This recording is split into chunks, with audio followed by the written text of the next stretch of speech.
जय श्री राधे कृष्ण। आप सभी का आपके अपने YouTube channel BK Mishra present में बहुत बहुत स्वागत है। आइए आज आप सब सुनेंगे श्री सत्यनारायण व्रत की कथा। जो भी भक्त प्रत्येक पूर्णिमा तिथि के दिन भगवान सत्यनारायण का पूजन करते हैं, कथा श्रवण करते हैं, इससे भगवान सत्यनारायण अति प्रसन्न होते हैं।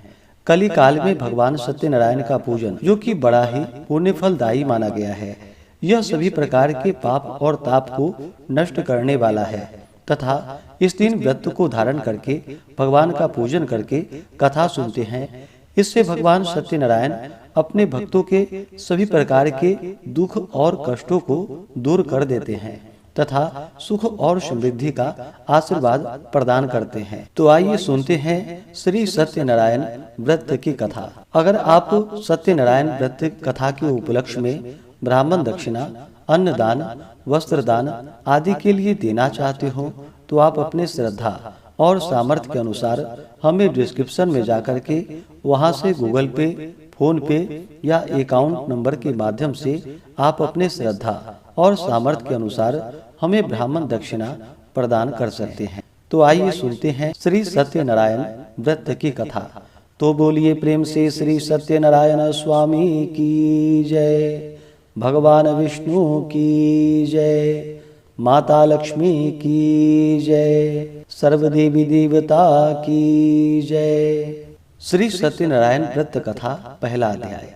एक समय की बात है, एक बार नैमिषारण्य तीर्थ में सौनकादि 88,000 ऋषियों ने श्री सूत जी से पूछा कि हे प्रभु, इस कलयुग में वेद विद्या रहित मनुष्यों को भक्ति किस प्रकार से मिल सकती है तथा उनका उद्धार कैसे होगा। हे मुनि श्रेष्ठ, कोई ऐसा तप बतलाइए जिससे थोड़े समय में ही पुण्य मिल पाए और मनोवांछित फल भी मिल जाए। इस प्रकार की कथा सुनने की हम इच्छा रखते हैं। सर्व शास्त्रों के ज्ञाता श्री सूत जी बोले कि हे वैष्णवों में पूज्य, आप सभी ने प्राणियों के हित की बात पूछी है, इसलिए मैं एक ऐसे श्रेष्ठ व्रत को आप लोगों को बतलाऊंगा जिसे नारद जी ने लक्ष्मी नारायण जी से पूछा था और लक्ष्मीपति ने मुनि श्रेष्ठ नारद जी से कहा था। आप सब इसे ध्यान से सुनिए। एक समय की बात है, योगी राज नारद जी दूसरे के हित की इच्छा के लिए अनेकों लोकों में घूमते हुए मृत्यु लोक में आ पहुंचे। वहां उन्होंने अनेक योनियों में जन्मे प्रायः सभी मनुष्यों को अपने कर्मों द्वारा अनेकों दुखों से पीड़ित देखा। उनका दुख देखकर नारद जी सोचने लगे कि कैसा यत्न किया जाए जिसके करने से निश्चित रूप से मानव के दुखों का अंत हो जाए। इसी विचार पर मनन करते हुए वह विष्णु लोक में गए। वहां वह देवों के इष्ट नारायण की स्तुति करने लगे, जिनके हाथों में शंख, चक्र, गदा और पद्म थे, गले में वरमाला पहने हुए थे।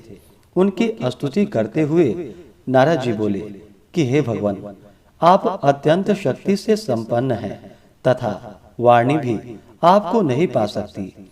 आपका आदि, मध्य तथा अंत नहीं है। निर्गुण स्वरूप सृष्टि के कारण भक्तों के दुखों को दूर करने वाले हैं। आपको नमस्कार है। नारद जी की स्तुति सुनकर विष्णु भगवान बोले कि हे मुनि श्रेष्ठ, आपके मन में क्या बात है? आप किस काम के लिए पधारे हैं, उसे निसंकोच होकर कहिए। इस पर नारद मुनि बोले कि मृत्यु लोक में अनेक योनियों में जन्मे मनुष्य अपने कर्मों के द्वारा अनेकों दुख से दुखी हो रहे हैं। हे नाथ, आप मुझ पर दया रखते हैं तो बतलाइए कि वो मनुष्य थोड़े प्रयास से ही अपने दुखों से कैसे छुटकारा पा सकते हैं। भगवान श्री हरि बोले कि हे नारद, मनुष्यों की भलाई के लिए तुमने बहुत ही अच्छी बात पूछी है, जिसके करने से मनुष्य मोह से छूट जाता है। वह बात मैं आपसे कहता हूँ, उसे सुनो। स्वर्ग लोक व मृत्यु लोक में दोनों में एक दुर्लभ उत्तम व्रत है जो पुण्य देने वाला है। आज प्रेमवश होकर मैं उसे आपसे कहता हूँ। श्री सत्यनारायण भगवान का यह व्रत अच्छी तरह विधान पूर्वक करके मनुष्य तुरंत ही यहाँ सुख भोग कर मरने पर मोक्ष को प्राप्त होता है। श्री हरि के वचन को सुनकर नारद जी बोले कि उस व्रत का फल क्या है और उसका क्या विधान है? यह व्रत किसने किया था? इस व्रत को किस दिन करना चाहिए? सभी कुछ विस्तार से बतलाइए। नारद जी की बात सुनकर भगवान श्री हरि बोले, दुख व शोक को दूर करने वाला यह सभी स्थानों पर विजय दिलाने वाला है।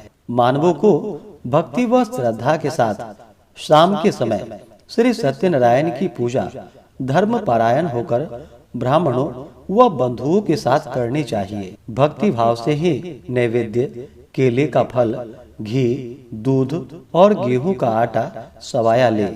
गेहूं के स्थान पर साठी का आटा लेकर शक्कर तथा गुड़ लेकर के वह सभी भक्ष्य योग्य पदार्थों को मिलाकर भगवान को भोग लगाए।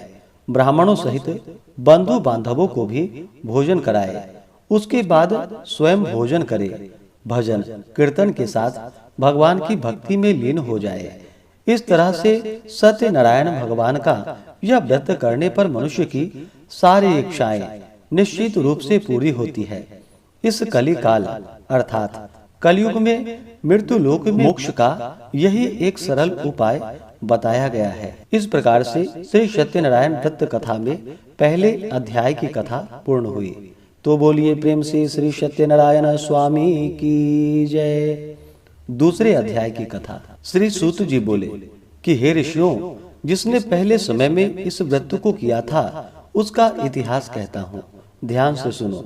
सुंदर काशीपुरी नगरी में एक अत्यंत निर्धन ब्राह्मण रहता था।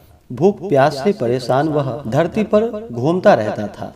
ब्राह्मणों से प्रेम करने वाले भगवान ने एक दिन ब्राह्मण का वेश धारण कर उसके पास जाकर पूछा कि हे विप्र, नित्य दुखी होकर तुम पृथ्वी पर क्यों घूमते हो? दीन ब्राह्मण बोला, मैं निर्धन हूँ, मैं भिक्षा के लिए धरती पर घूमता हूँ। हे भगवान, यदि आप इसका कोई उपाय जानते हो तो बतलाइए।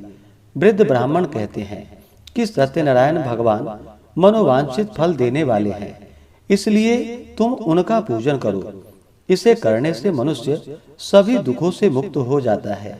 वृद्ध ब्राह्मण बनकर आए सत्यनारायण भगवान उस निर्धन ब्राह्मण को व्रत का सारा विधान बतलाकर अंतर ध्यान हो गए। ब्राह्मण मन ही मन सोचने लगा कि जिस व्रत को वृद्ध ब्राह्मण करने को कह गए हैं, मैं उसे जरूर करूंगा। यह निश्चय करने के बाद उसे रात में नींद नहीं आई। वह सवेरे उठकर सत्यनारायण भगवान के व्रत का निश्चय कर भिक्षा मांगने के लिए चला गया। उस दिन निर्धन ब्राह्मण को भिक्षा में बहुत सा धन प्राप्त हुआ, जिससे उसने बंधु बांधवों को साथ लेकर के श्री सत्यनारायण भगवान का व्रत संपन्न किया। भगवान सत्यनारायण का व्रत संपन्न करने के बाद वह निर्धन ब्राह्मण सभी दुखों से छूट गया और अनेक प्रकार की संपत्तियों से युक्त हो गया। उसी समय से वह ब्राह्मण हर माह इस व्रत को करने लगा। इस तरह से सत्यनारायण भगवान के व्रत को जो मनुष्य करेगा वह सभी प्रकार के पापों से छूटकर मोक्ष को प्राप्त होगा।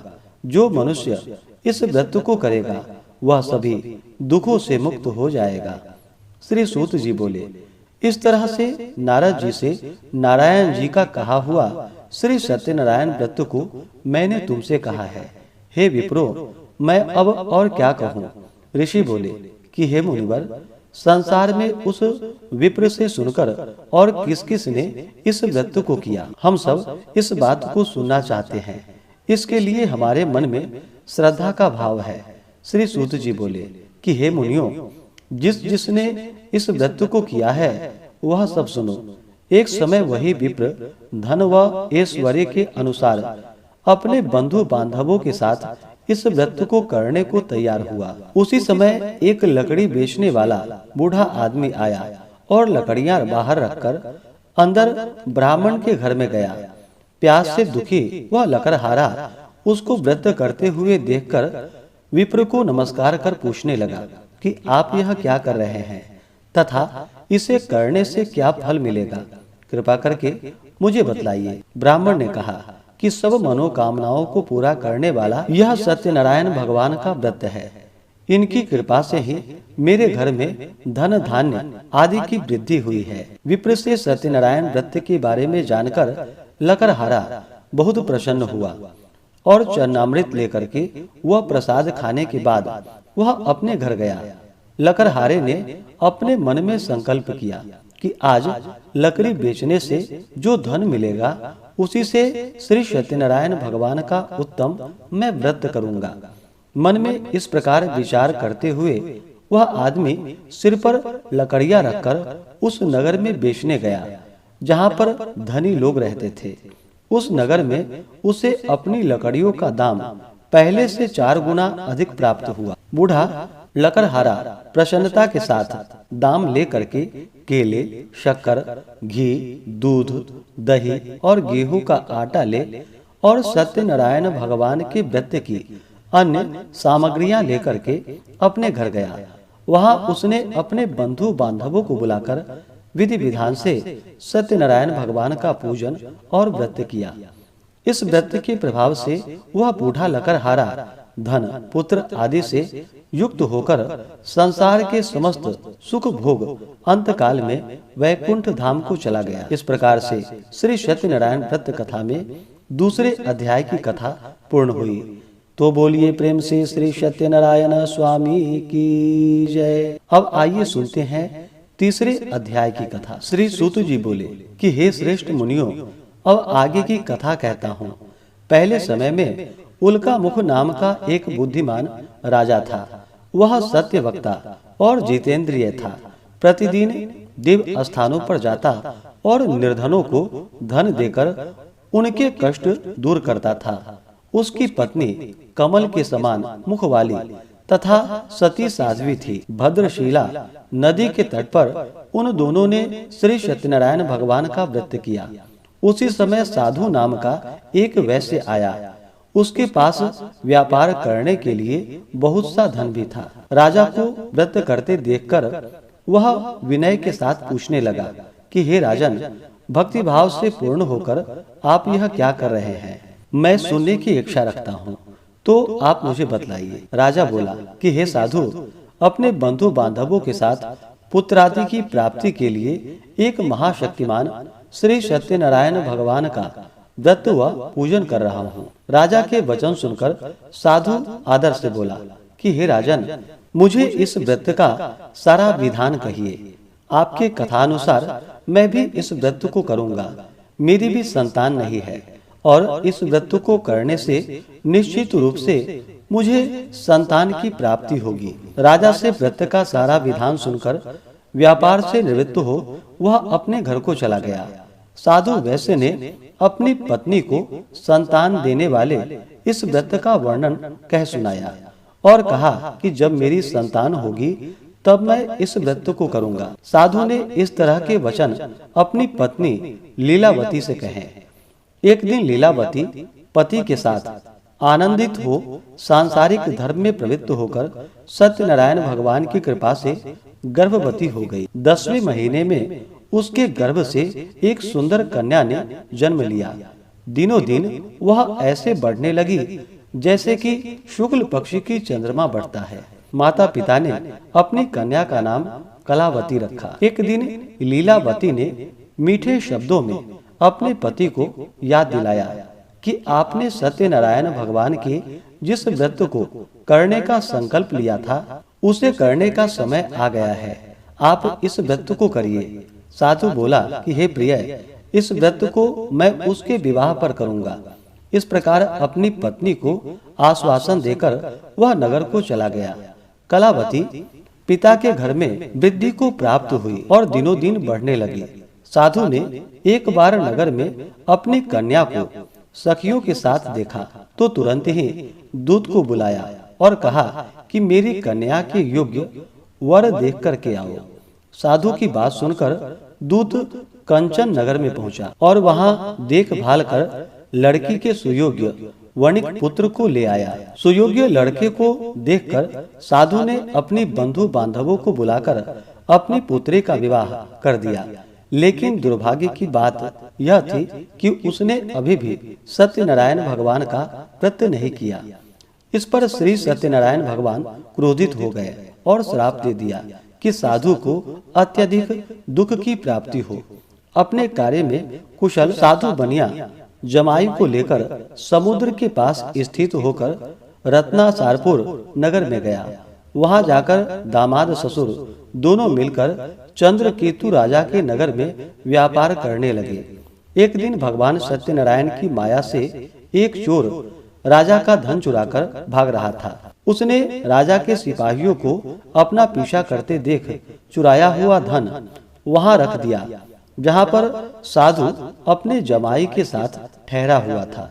राजा के सिपाहियों ने साधु वैश्य के पास राजा का धन पड़ा देखा तो वह ससुर जमाई दोनों को बांधकर प्रसन्नता के साथ राजा के पास ले गया और कहा कि उन दोनों चोरों को हम पकड़कर ले आए हैं, आप आगे की कार्यवाही कीजिए। राजा की आज्ञा से उन दोनों को कठिन कारावास में डाल दिया गया और उसका सारा धन भी उससे छीन लिया गया। श्री सत्यनारायण भगवान से श्राप से साधु की पत्नी भी बहुत दुखी हुई।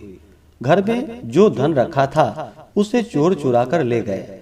शारीरिक तथा मानसिक पीड़ा व भूख प्यास से अति दुखी हो अन्न की चिंता में कलावती घूमने के लिए एक ब्राह्मण के घर में गई।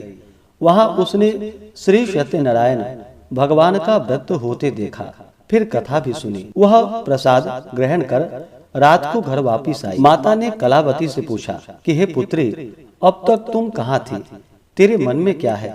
कलावती ने अपनी माता से कहा कि हे माता, मैंने एक ब्राह्मण के घर में श्री सत्यनारायण भगवान का व्रत देखा है। कन्या के वचन सुन लीलावती भगवान के पूजन के लिए तैयार होने लगी। लीलावती ने परिवार व बंधुओं सहित सत्यनारायण भगवान का पूजन और व्रत किया और उनसे वर मांगा कि मेरे पति तथा जमाई शीघ्र घर आ जाएं। साथ ही यह भी प्रार्थना की कि हम सब का अपराध क्षमा करे। श्री सत्यनारायण भगवान इस व्रत से संतुष्ट हो गए और राजा चंद्रकेतु को सपने में दर्शन देकर कहा कि हे राजन, तुम उन दोनों वैश्यों को छोड़ दो और तुमने उनका जो धन लिया है उसे वापिस कर दो। अगर ऐसा नहीं किया तो मैं तुम्हारा धन, राज्य व संतान सभी को नष्ट कर दूंगा। राजा को यह सब कहकर वह अंतर ध्यान हो गए। प्रातः काल सभा में राजा ने अपना सपना सुनाया, फिर बोले कि वणिक पुत्रों को कैद से मुक्त कर सभा में ले आओ। दोनों ने आते ही राजा को प्रणाम किया। राजा मीठी वाणी में बोला कि हे महानुभावों, भाग्यवश ऐसा कठिन दुख तुम्हें प्राप्त हुआ है, लेकिन अब तुम्हें कोई भय नहीं है। ऐसा कहकर राजा ने उन दोनों को नए वस्त्राभूषण भी पहनाए और जितना धन लिया था उसका दोगुना धन वापिस कर दिया। दोनों वैश्य अपने घर को चल दिए। इस प्रकार से श्री सत्यनारायण व्रत कथा में तीसरे अध्याय की कथा पूर्ण हुई। तो बोलिए प्रेम से श्री सत्यनारायण स्वामी की जय। अब सुनते हैं चौथे अध्याय की कथा। श्री सूत जी बोले, वैश्य ने मंगलाचार कर अपनी यात्रा आरंभ की और अपने नगर की ओर चल पड़ा। उसके थोड़ी दूर जाने पर एक दंडी वेशधारी श्री सत्यनारायण ने उससे पूछा कि हे साधु, तेरी नाव में क्या है? अभिमानी वणिक हंसता हुआ बोला कि हे दंडी, आप क्यों पूछते हो? क्या धन लेने की इच्छा है? मेरी नाव में तो बेल व पत्ते भरे हुए हैं। वैश्य के कठोर वचन को सुनकर भगवान बोले कि तुम्हारा वचन सत्य हो। दंडी ऐसे वचन कहकर वहां से दूर चले गए। कुछ दूर जाकर समुद्र के किनारे बैठ गए। दंडी के जाने के बाद साधु वैश्य ने नित्य क्रिया के पश्चात नाव को ऊंची उठते हुए देखकर अचंभा माना और नाव में बेल पत्ते आदि देखकर वह मूर्छित होकर जमीन पर गिर पड़ा। मूर्छा खुलने पर वह अत्यंत शोक में डूब गया। तब उसका दामाद बोला कि आप शोक न मनाए, यह दंडी का श्राप है, इसलिए हमें उनकी शरण में जानी चाहिए, तभी हमारी मनोकामना पूरी होगी। दामाद की बात को सुनकर वह दंडी के पास पहुंचा और अत्यंत भक्ति भाव नमस्कार करके बोला कि मैंने आपसे जो जो असत्य वचन कहे थे उसके लिए मुझे क्षमा कीजिए। ऐसा कहकर महान शोकातुर हो वह रोने लगा। तब दंडी भगवान बोले कि हे वणिक पुत्र, मेरी आज्ञा से बार बार तुम्हें दुख प्राप्त हुआ है, तू मेरी पूजा से विमुख हुआ है। साधु बोला कि हे भगवान, आपकी माया से ब्रह्मा आदि देवता भी आपके रूप को नहीं जानते, तब मैं अज्ञानी कैसे जान सकता हूँ। आप प्रसन्न होइए। अब मैं सामर्थ्य के अनुसार आपकी पूजा करूंगा, मेरी रक्षा करो और पहले के समान नौका में धन भर दो। साधु वैश्य के भक्ति पूर्वक वचन को सुनकर भगवान प्रसन्न हो गए और उसकी इच्छा अनुसार वरदान देकर अंतर ध्यान हो गए। ससुर जमाई जब नाव पर आए तो नाव धन से भरी हुई थी। फिर वही अपने अन्य साथियों के साथ सत्यनारायण भगवान का पूजन कर अपने नगर को चल दिया। जब नगर के नजदीक पहुँचे तो दूत को घर पर खबर करने के लिए भेज दिया। दूत साधु की पत्नी को प्रणाम कर कहता है कि मालिक अपने दामाद सहित नगर के निकट आ गए हैं। साधु की पत्नी लीलावती ने बड़े हर्ष के साथ सत्यनारायण भगवान का पूजन कर अपनी पुत्री कलावती से कहा कि मैं अपने पति के दर्शन को जाती हूँ, तू कार्य पूर्ण कर शीघ्र आ जाना। माता के ऐसे वचन को सुनकर कलावती जल्दी में प्रसाद छोड़कर अपने पति के पास चली गई। प्रसाद की अवज्ञा के कारण श्री सत्यनारायण भगवान रुष्ट हो गए और नाव सहित उसके पति को पानी में डुबो दिया। कलावती अपने पति को वहां न पाकर रोती हुई जमीन पर गिर गई। नौका को डूबा हुआ देख वह कन्या को रोता देख साधु दुखी होकर बोला कि हे प्रभु, मुझसे तथा मेरे परिवार से जो भूल हुई उसके लिए क्षमा करे। साधु के दीन वचन को सुनकर श्री सत्यनारायण भगवान प्रसन्न हुए और आकाशवाणी हुई कि हे साधु, तेरी कन्या मेरी प्रसाद को छोड़कर आई है, इसलिए उसका पति अदृश्य हो गया है। यदि वह घर जाकर प्रसाद खाकर लौटती है तो उसे उसका पति अवश्य प्राप्त होगा।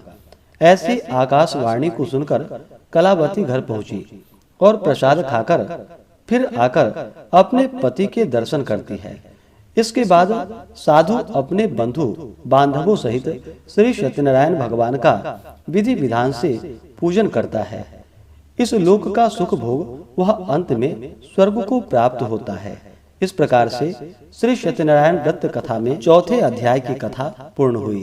तो बोलिए प्रेम से श्री सत्यनारायण स्वामी की जय। अब सुनते हैं पांचवें अध्याय की कथा। श्री सूत जी बोले कि हे ऋषियों, मैं और भी एक कथा सुनाता हूँ, उसे भी ध्यान पूर्वक सुनो। प्रजा पालन में लीन तुंगध्वज नाम का एक राजा था। उसने भी भगवान का प्रसाद त्याग कर बहुत ही दुख प्राप्त किया। एक बार वन में जाकर वन्य पशुओं को मारकर वह बड़ के पेड़ के नीचे आया। वहां उसने ग्वालों को भक्ति भाव से अपने बंधुओं सहित सत्यनारायण भगवान का पूजन करते देखा। अभिमानवश राजा ने उन्हें देखकर भी पूजा स्थान में नहीं गया और ना ही उसने भगवान को नमस्कार किया।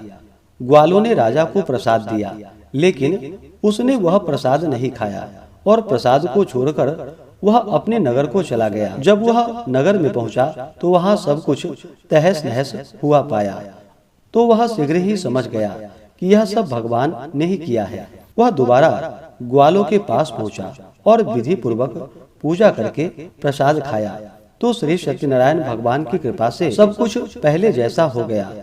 दीर्घ काल तक सुख भोगने के बाद मरणोपरांत उसे स्वर्गलोक की प्राप्ति हुई। जो मनुष्य परम दुर्लभ इस व्रत को करेगा तो भगवान सत्यनारायण की अनुकंपा से उसे धन धान्य की प्राप्ति होगी। निर्धन धनी हो जाता है और अभय मुक्त हो जीवन जीता है। संतानहीन मनुष्यों को संतान सुख प्राप्त होता है और सारे मनोरथ पूर्ण होने पर मानव अंत काल में वैकुंठ को जाता है। सूत जी बोले, जिन्होंने पहले इस व्रत को किया है अब उसके दूसरे जन्म की कथा कहता हूँ। वृद्ध सतानंद ब्राह्मण ने सुदामा का जन्म लेकर मोक्ष की प्राप्ति की। लकड़हारे ने अगले जन्म में निषाद बनकर मोक्ष को प्राप्त किया। उल्कामुख नाम का राजा दशरथ होकर वैकुंठ को गए। साधु नाम के वैश्य ने मोर ध्वज बनकर अपने पुत्र को आरे से चीरकर मोक्ष को पाया। महाराज तुंग ध्वज ने स्वयंभू होकर भगवान में भक्ति युक्त हो कर्म करके मोक्ष को प्राप्त किया। इस प्रकार से श्री सत्यनारायण व्रत कथा में 5वें अध्याय की कथा पूर्ण हुई।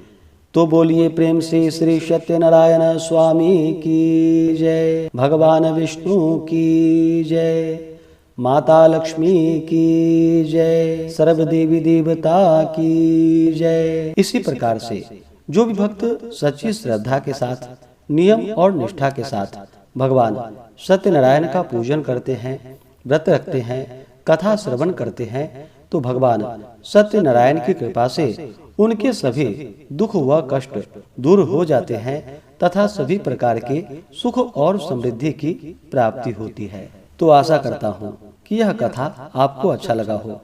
इसी प्रकार से ज्ञानवर्धक जानकारियाँ प्राप्त करते रहने के लिए, व्रत पूजा के बारे में जानने के लिए, कथा को सुनने के लिए चैनल पे अगर आप पहली बार आए हैं तो चैनल को लाल बटन दबा करके सब्सक्राइब करें, साथ में बेल आइकन घंटी को दबाएं ताकि आने वाली वीडियो का नोटिफिकेशन आपको समय से मिलता रहे।